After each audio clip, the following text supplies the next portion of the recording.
Yu, also known as Wen, whose father was Emperor Wen's father was Chen Yi, and Chen Yi's father was the Yellow Emperor. Thus, Yu was the great-grandson of the Yellow Emperor and the grandson of Zhuang. Neither Yu's great-grandfather Chen Yi nor his father Gun ascended to the throne, they served as officials instead. During the reign of Emperor Yao, floods surged across the land, engulfing mountains and hills, causing great suffering among the people. Yao sought someone capable of controlling the floods, and his ministers in the Four Peaks all recommended Gun. Yao said, Gun is a man who defies heaven's will and brings ruin to his clan. He cannot be entrusted with this task. The Four Peaks replied, among all candidates, Gun is the most capable. We hope you will give him a chance.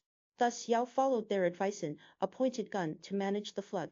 However, after 9 years, the floods remained unchecked, and Gun achieved no success. Emperor Yao then sought another talented and discovered Shen. Shen was appointed to act on behalf of the emperor and inspect the route. During his inspection, Shen found that Gun had accomplished nothing in flood control, so he exiled him to Mount Yu where Gun died. The people widely approved of Shen's punishment of Gun. Shen recommended Gun's son, Yu, to continue his father's work. After Yao's death, Emperor Shen asked the Four Peaks, who is capable of continuing Yao's work and serving in office. Everyone said, let Bo Yu serve as Minister of Works to carry on Yao's legacy. Emperor Shen said, ah, indeed. Shen then appointed Yu, saying, you must diligently work to control the floodwaters.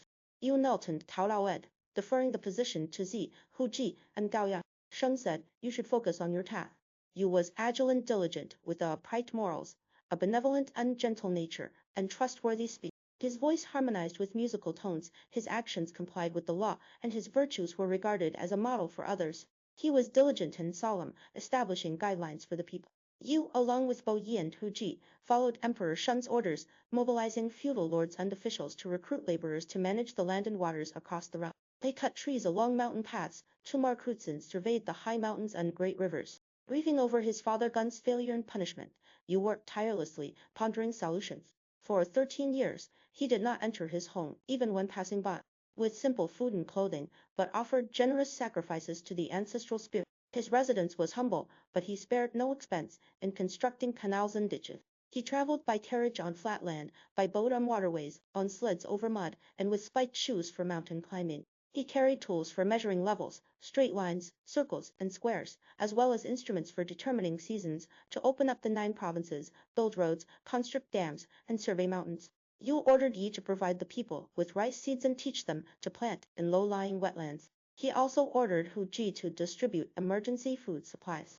In areas with food shortages, Yu transferred surpluses from richer regions to balance provisions. He established standards for tributes based on local conditions and the accessibility of mountains and rivers. Yu began his inspection tour from Jishu. In Jishu, after completing the projects at Huku, he managed Mount Liang and Mount Qi. After restoring Taiyan, he extended his efforts south to Mount Taiyu. The work at Tanhui was also completed, reaching the Hangshui and Jiangshui River. The soil here was soft and wet. The tax rating was top grade, though some areas paid upper middle grades. The land was rated as middle. The Changshu and Huaxia rivers flowed into the sea, and the land near the Dalu Marsh was arable. The bird tribes offered leather garments, entering the Yellow River from the west near Mount Jishu. The area between the Ji and Yellow rivers was Yanju. The 9 tributaries of the lower Yellow River were merged. Xia was turned into a lake, and the Yang'anju rivers converged into the Xia marsh.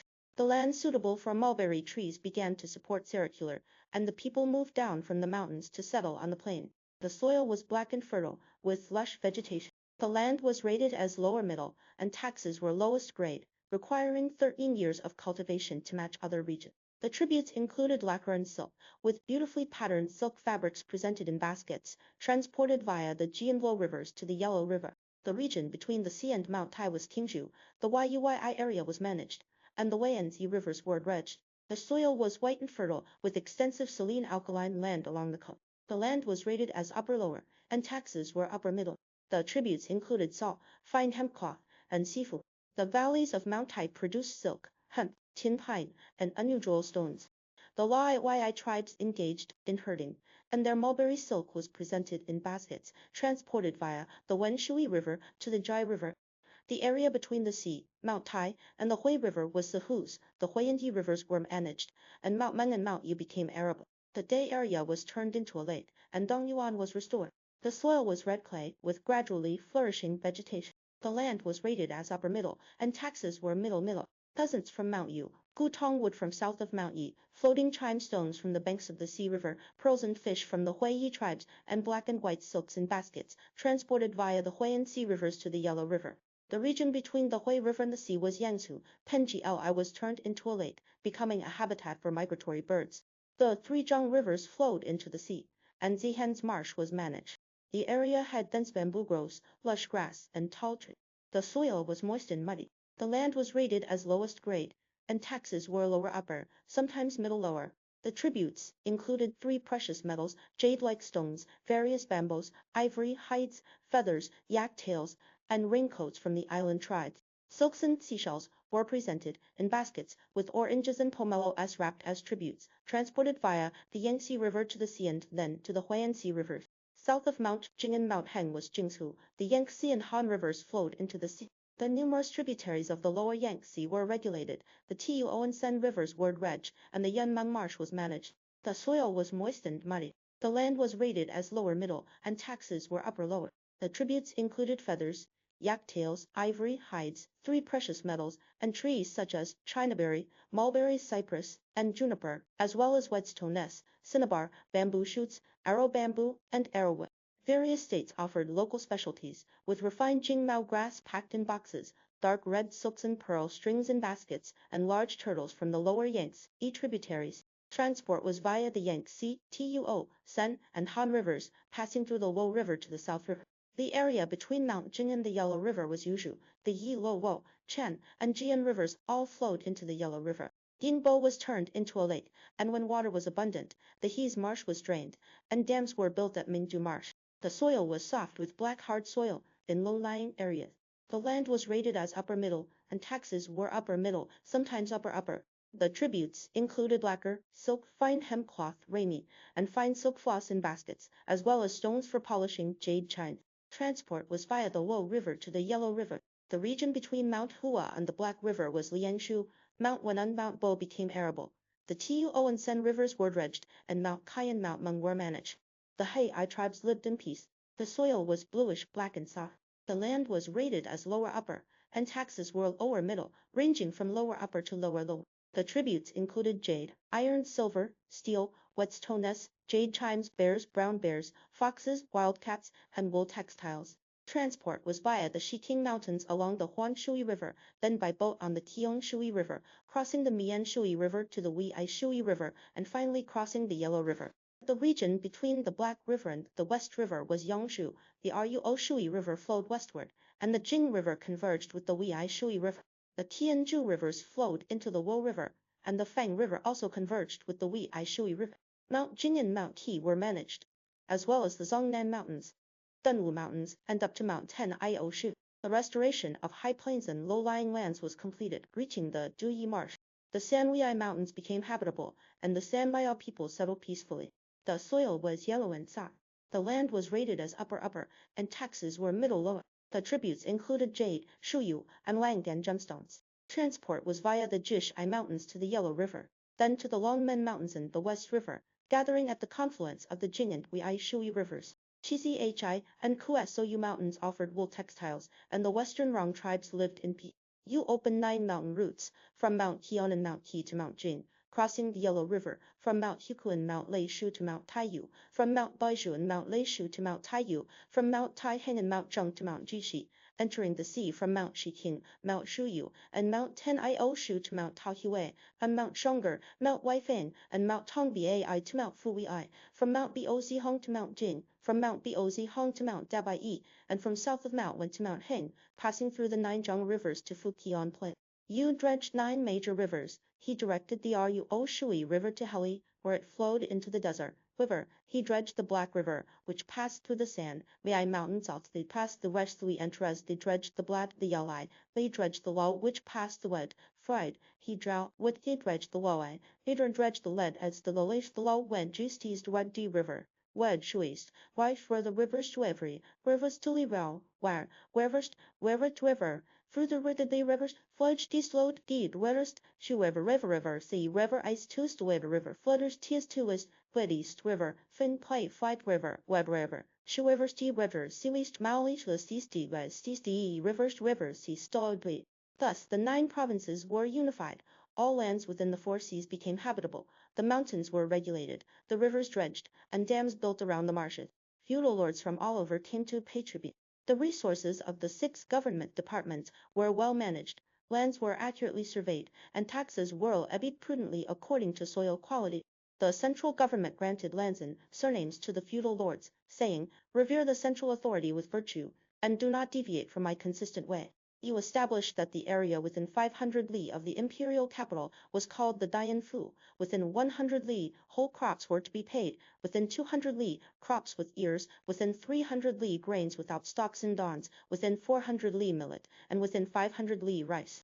The area beyond the Dianfu for 500 li was called the Hufu. Within 100 li, labor service for the emperor. Within 200 li, administration of state affairs. Within 300 li, readiness to follow the emperor's orders. The area beyond the Hufu for 500 li was called the Suifu. Within 300 li, cultural education was promoted. Within 200 li, vigorous defense of the royal house. The area beyond the Suifu for 500 li was called the Yabu. Within 300 li, the emperor's constant laws were followed. Within 200 li, only the emperor's penal laws were observed. The area beyond the Yabu for 500 li was called the Huangfu. Within 300 li, cultural virtue was used to attract people. Within 200 li, people were free to move. The territory extended east to the sea, west to the desert, and from north to south. The emperor's influence reached the 4 seas.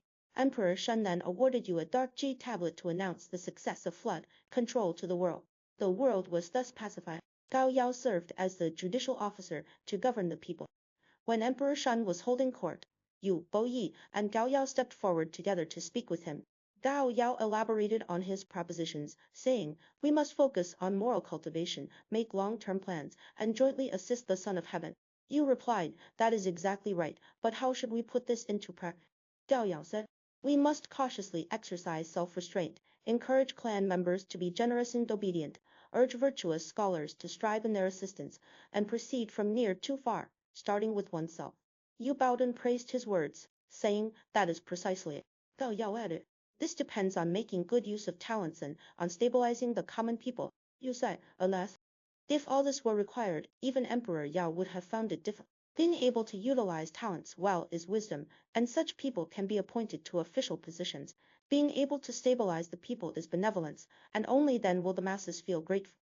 If we can't really make good use of talents and extend kindness to the people, what need would we have to worry about Huandu, exile the Sanmaya, or fear those evil people who speak smoothly and put on a pleasing countenance?" Gao Yao said, "Yes, indeed. People possess 9 kinds of virtues, and when listening to others' words, we should assess their virtues accordingly." He then continued, "At the outset of any undertaking, one should be generous yet dignified, gentle yet resolute, honest yet respectful, competent in governance yet prudent, compliant yet steadfast, upright yet mild, approachable yet incorruptible, decisive yet down to earth, and forthright yet uphold justice. If one can manifest these virtues, they will be able to accomplish tasks well. Whoever can demonstrate 3 of these virtues every day and diligently adhere to them from morning till night may be fed as a minister. Whoever can rigorously and reverently exhibit 6 of these virtues to assist the Son of Heaven may be fed as a vassal. If all these virtues are embraced and universally practiced, we can assign official duties to those who possess all 9 virtues, ensure that outstanding talents obtain official positions, and make all officials conduct themselves with reverence and prudence. Do not promote arrogance, extravagance, and debauchery, nor engage in intrigue and trickery. Allowing incompetent people to hold official positions is tantamount to disrupting the mandate of heaven. Heaven will punish those who are guilty, and the 5 punishments will be imposed accordingly. Can what I have said be successfully implemented?" You answered, "What you have said can absolutely be put into practice successfully." Gao Yao said, "I am not wise. I only concern myself with the way of governing the state." Emperor Shun said to you, "You too share your good advice." You bowed and said, "Ah, what should I say? I only think of diligently fulfilling my duties every day." Gao Yao pressed you, "What does it mean to diligently fulfill your duties?" You said, "The flood surged across the land, engulfing mountains and hills, and the people suffered greatly. I traveled by carriage on flat land, by boat on waterways, on sleds over mud, and with spiked shoes for mountain climbing, cutting trees along mountain paths to mark routes. I sent ye to provide the people with grain and fresh meat. I dredged the 9 great rivers to direct them into the 4 seas and cleared the field channels to guide them into the major rivers. I sent Huji to distribute emergency food. When food was scarce, we transferred grain from richer regions or relocated people. Thus the people were stabilized and all states lived in peace. Gao Yao said, exactly, this is a magnificent achievement. You said, Emperor Shen, you must be cautious on the throne, keeping your mind upright, govern with benevolence, and all under heaven will support you. Wait for the wise to clearly carry out the commands of heaven, and auspicious signs will descend. Emperor Shen said, Ministers should be my hands, feet, ears, and I wish to help the people, and you must assist me. I wish to observe the patterns on ancient garments, embroidering the sun, moon, and stars onto robes. You must distinguish the ranks. I wish to listen to the 6 pitch pipes, 5 tones, and 8 sounds, observe the rise and fall of order and chaos, and adopt advice from all sides. You must go and listen. If I make mistakes, you must correct and assist me. Do not flatter me to my face only to slander me behind my back. I respect all my ministers. Those who spread slander to gain favor will be eradicated if virtue is upheld. You replied, if you do not do this, allowing good and evil to coexist, you will not achieve success. Emperor Shen said, do not be like Danju, who was arrogant, indulged in pleasure, boated where there was no water, and reveled in debauchery at home, losing his right to inherit the throne. I cannot be like you. Said, I married a woman from the Tushan clan, but left home 4 days later. She gave birth to Qi, and I did not return to see my son, so I could succeed in controlling the flood. I expanded the territory, established the 5 domains, extended beyond 5,000 li, appointed 12 regional governors, spread governance to the 4 seas, and appointed 5 feudal lords to achieve results through their methods. The Sanmai are fierce and unyielding. You must remember this. Emperor Shen said, I govern with virtue, and their submission is your achievement. From then on, Gao Yao held Yu's virtue in even higher esteem and ordered the people to follow Yu's example. Those who disobeyed were punished. Thus, Emperor Shen's virtue flourished even more. At this time, I began playing music, ancestral spirits descended, feudal lords exchanged courtesies, birds and beasts danced gracefully, and after 9 performances of the Xiao Xiao, phoenixes arrived in pairs, all beasts danced together, and all officials harmonized. Emperor Shen thus sang, uphold the mandate of heaven, practice virtuous governance, comply with the times, and act with caution. He then sang, ministers rejoice, the ruler strives, and all officials prosper. Gao Yao cupped his hands, bowed, and said loudly, remember this, lead the cause well, treat laws with care, and be reverent. Emperor Shen then sang, the ruler is wise, the ministers are worthy, and all affairs are peaceful. He also sang, if the ruler fusses over trifles and the ministers are lazy, all affairs will fail. Emperor Shen bowed and said, so it is. Let us all strive diligently. Heaven adopted you standards of measurement and pitch, honoring him as the master of mountains and rivers. Emperor Shen recommended you to heaven as his successor. 17 years later, Emperor Shen passed away. After the 3-year mourning period, you retreated to Yangcheng to yield the throne to Shen's son, Shang. But all the feudal lords left Shangzhen to pay homage to him. Thus you ascended the throne, facing south to rule the world, establishing the state of Xia, who with the surname Xia. After Emperor you ascended the throne.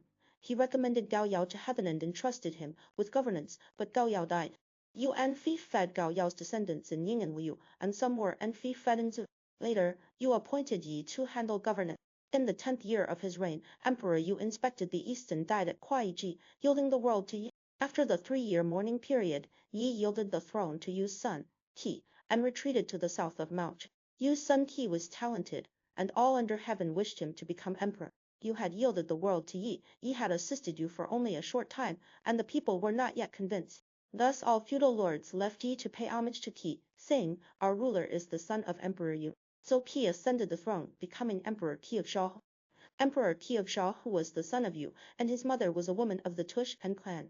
The Yu Hu clan disobeyed Qi's orders, so Qi led troops to suppress them, battling at Gan. Before the battle, Qi composed the Gan Oath, summoning the 6 army commanders to admonish them. Qi said, officers and soldiers of the 6 armies, I declare to you, the Yu Hu clan defies the mandate of heaven, neglects governance, and heaven will cut off their fate. Now I reverently carry out heaven's punishment. If the chariot left fails his duty, or the chariot right fails his, you are disobeying orders. If the driver cannot control the chariot, he is also disobeying orders. Those who obey will be rewarded in the ancestral temple. Those who disobey will be executed at the altar, and your children will also be punished. Ultimately, he destroyed the Yu Hu clan. all feudal lords came to pay homage to Qi, Emperor Qi of Zhou, who passed away, and his son Emperor Taikang succeeded him. Emperor Taikang lost the state, and his 5 brothers fled to the bend of the Wo River, awaiting his return, composing the songs of the 5 sons. After Taikang's death, his brother Zongkang succeeded him, becoming Emperor Zongkang. During Zongkang's reign, the Xianti clans, responsible for astronomy and calendars, indulged in wine and neglected their duties, disrupting the calendar. Yin was sent to punish them, composing the Yin expedition. Zongking died, and his son Emperor Xiang succeeded him. Emperor Xiang died, and his son Emperor Shaoqing succeeded him. Emperor Shaoqing died, and his son Emperor Yu succeeded him. Emperor Yu died, and his son Emperor Hui succeeded him. Emperor Hui died, and his son Emperor Meng succeeded him. Emperor Meng died, and his son Emperor Yi succeeded him. Emperor Xi died, and his son Emperor Biyu Zhang succeeded him. Emperor Biyu Zhang died, and his brother Emperor Zhiyong succeeded him. Emperor Zhiyong died, and his son Emperor Jin succeeded him. After Emperor Jin's death, Biyu Zhang's son Kangjia was enthroned, becoming Emperor Kangjia. After Emperor Kangjia ascended the throne, he enjoyed imitating supernatural beings and indulged in lewdness and promiscuity. The fortune of the Xia Hu clan declined day by day, and the feudal lords rebelled one after another. At that time 2 dragons, one female and one male, descended from the sky. Kang Jia did not know how to raise them, nor could he find anyone from the Huanglong clan who were skilled in dragon raising. By then, the Taotang clan had already declined. A descendant of this clan, named Liu Lei, had once learned the skill of dragon raising from the Huanglong clan, and thus served Kang Jia. Kang Jia bestowed upon him the surname Yulong and then fed him as the ruler of the Shi Wei state. Later the female dragon died, and Liu Lei cooked its meat and served it to Kang Jia. When the Shao emperor wanted to see the 2 dragons, Liu Lei fled in fear. Kang Jia died, and his son Emperor Gao succeeded him. Emperor Gao died, and his son Emperor Fa succeeded him. Emperor Fa died, and his son Emperor Lvkwui succeeded him, becoming Qi. During Emperor Ji's reign, as many feudal lords had rebelled since Kang Jia's time, Ji did not uphold virtue but used force to suppress the lords and harm the people, causing widespread suffering. Thus, Ji summoned Tang and imprisoned him in Xia Dynasty, though he soon released him. Tang cultivated virtue, and all feudal lords submitted to him. Tang then led troops to attack Ji, who fled to Mingtiawa and was ultimately exiled to death. Ji said to others, "I regret not killing Tang at Xia Dynasty," which led to this outcome. Thus, Tang ascended the throne, replacing the Xia Dynasty and ruling the world. Tang granted the descendants of Xia a fief, which was later fed in Qi during the Shu Dynasty.